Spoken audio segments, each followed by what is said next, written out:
brought to you by the Russell Berrie Foundation. Welcome back. Do you remember the extraordinary performance that Pink gave at the Grammys where she was spinning from the ceiling on a piece of fabric?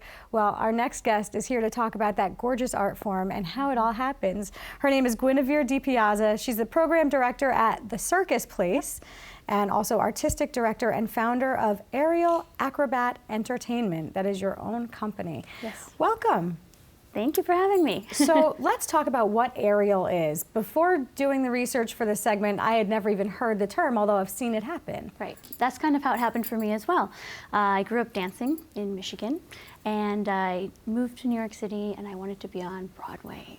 And I was, as a dancer? As a dancer. I wanted to be a dancer, and I wanted to sing and do musical theater.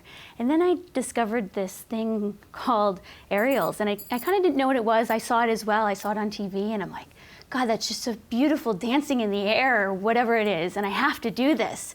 And so I did. I found some people that were kind of doing it.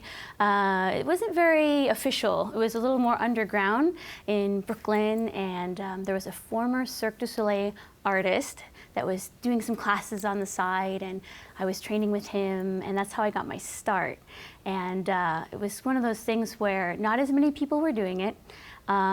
With my kind of shorter, thicker build, it kind of came pretty easy for me compared to maybe singing. Okay. And I just fell in love with it, and I just couldn't stop doing it. At what point did you know this was going to be a career for you?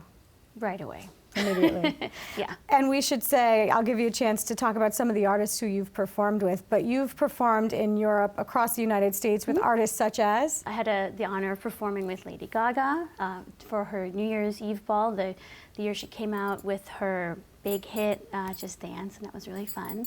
I've performed for Usher, and he was really cool. He gave us a nice shout out, like the second he walked in, we were performing for him, and hey, look at the aerialists in the air, let's hear it for them. And it was really pretty, like I'm in the air flying around doing my thing. On Usher's stage. Yeah. and he's giving you a shout out. Hey, look at these ladies.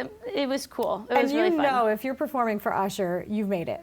It's a pretty good moment. It's a pretty good moment. T-Pain as well? Mm-hmm. Flo Rida? Mm-hmm. Just to name a few. Yeah, just a couple. A few.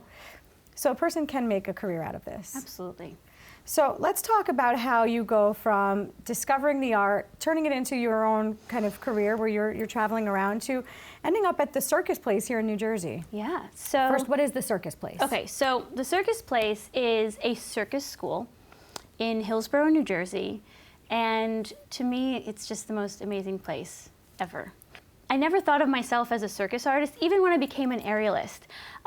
Traditionally, circus is kind of this thing that people think of with lions and tigers and bears and traveling in a tent and things like that. And it's a little different now. They're not the gypsy type that they were once perceived as. And so modern contemporary circus is blossoming into this whole new thing. And there's this whole scene that is developing, and industry which is really starting to go mainstream now, and it's pretty cool. Like I said, when I first started, it was very underground and kind of unofficial.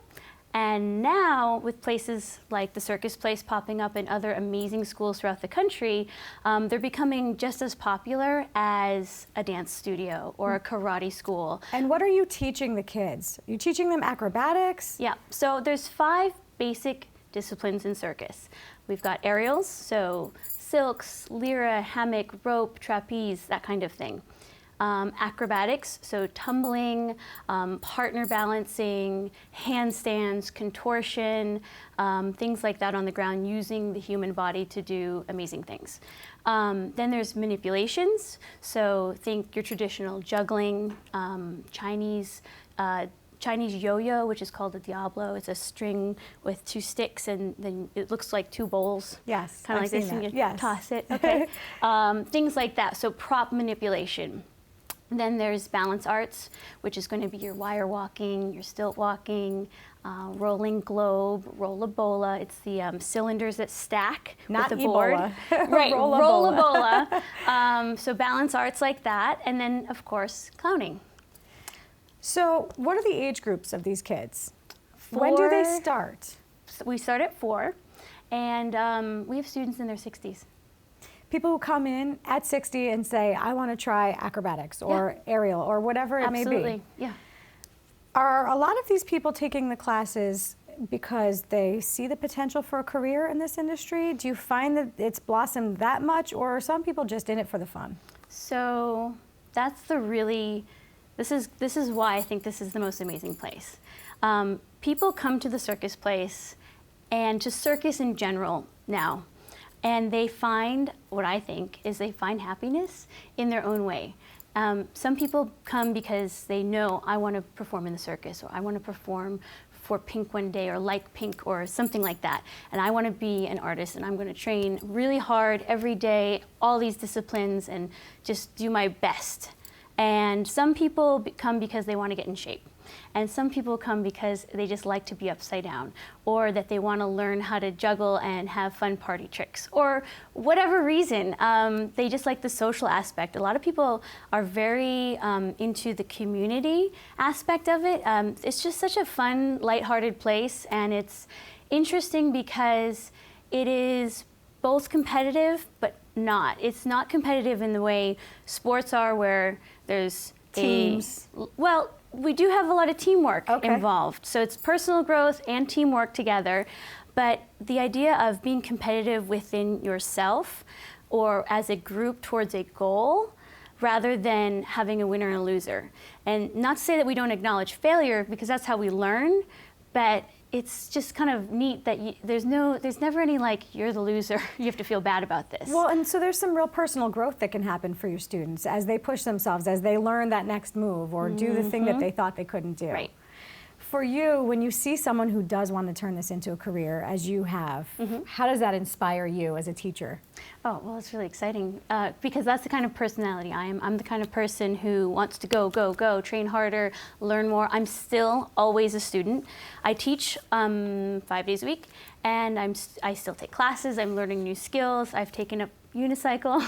Is there anything you don't do? There's so much I don't do. I mean, there's actually so many things I don't, but I just think it's really important to continue to learn, because it doesn't matter how old you are, it doesn't matter how rusty you are, anyone at any age can continue to learn and get better. Any of your students go on to work at Aerial Acrobat Entertainment, which is your company? Yeah, well, I just took over the school in January, so I do have a lot of younger students that I see a lot of potential in, for sure. I love it. Well, you keep growing their potential, and we're going to come check it out, because it sounds like a fun place. I'm going to get you in the air, I'm going to get juggling, I'm going to get unicycling, have you try it all, see what you like. Keep the net underneath me.